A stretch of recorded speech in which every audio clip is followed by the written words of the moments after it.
Hari ini kita akan bercakap tentang apakah perbezaan antara subluksasi dan dislokasi. Dislokasi adalah kecederaan pada sendi, di mana permukaan tulang tidak bersentuhan antara satu sama lain.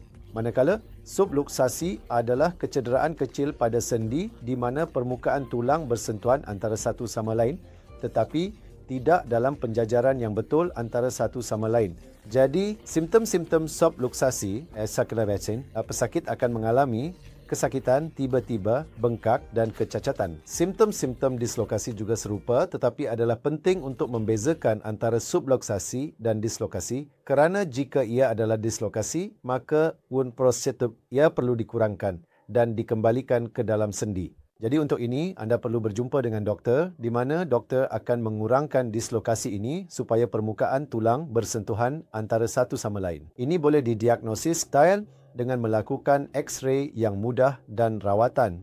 Untuk ini, jika ia adalah dislokasi, ia perlu dikurangkan dan diletakkan kembali ke posisi dan berehat selama kira-kira 2 hingga 3 minggu. Manakala subluksasi tidak memerlukan sebarang jenis rehat atau sebarang jenis pembedahan. Terima kasih.